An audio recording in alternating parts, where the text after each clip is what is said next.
কল্পনা বলো কি করছো? এই যে একটু রান্না করছি। ও কি করছো রান্না আজকে? আজকে যে চিকেন চাপ করছি গো। এই দেখো। চিকেন চাপ। হ্যাঁ, ও এটা চিকেন চাপ রান্না আচ্ছা, চিকেন চাপ। দিয়েছি। হচ্ছে এমনিতেও যেমন পেঁয়াজ আদা রসুন দিয়ে কষে নিয়েছি, হুম হুম। পেঁয়াজ ভাজা দিয়ে। তারপরে এর মধ্যে দিয়ে দিয়েছি চারমগজ, কাজু, চারমগজ কাজু পোস্ত সব দিয়ে একটা চিকেন চাপ রান্না। আচ্ছা, চিকেন চাপ। আর মটন বসিয়েছি, মটন কষে নিয়ে দিয়েছি। বড় প্রেশার কুকার না তো, ছোট দেখে এই যে মটনটা কষে রেখেছি। এটা প্রেসারে দুবার করে সিটি দিয়ে। আচ্ছা, একবারে হবে না ওটা, দুবারে। একবারে হবে না, ছোট দুবার। প্রেসার। আলুটা সেদ্ধ করে রেখেছি, বিরিয়ানি রান্না করবো।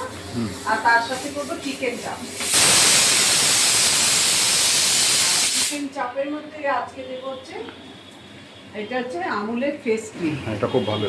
চাপের মধ্যে দেবো আমুলের ফেস ক্রিমটা দিলে খুব সুন্দর খেতে হয়। হ্যাঁ হ্যাঁ। ওইটাই দিয়ে দেবো একটু। আচ্ছা, এইটা যেন কাটার ওই চিকেনটা,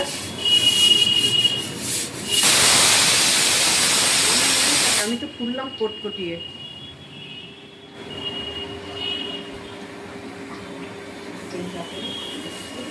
এই যে ফেস ক্রিম দিয়ে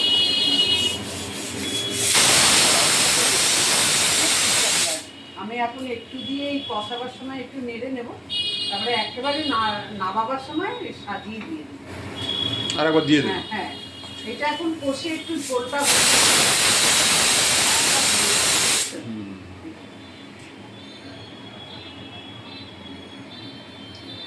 এই এই চিকেন চাপটা একদম মাংসটা জলটা যখন শুকিয়ে তেল বেরিয়ে যাবে, তখন চাপটা পুরো রেডি হয়ে যাবে।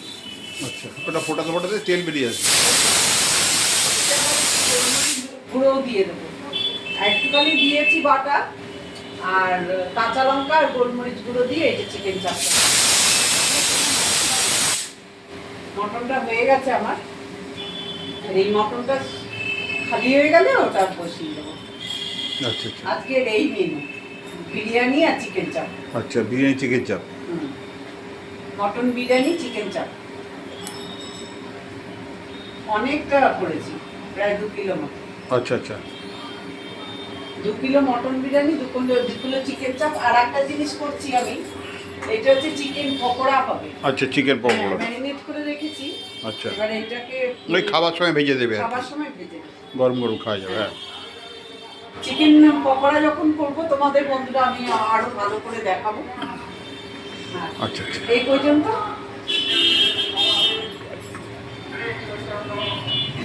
এই পর্যন্ত রান্না হয়েছে আমার। আচ্ছা, বুঝেছো?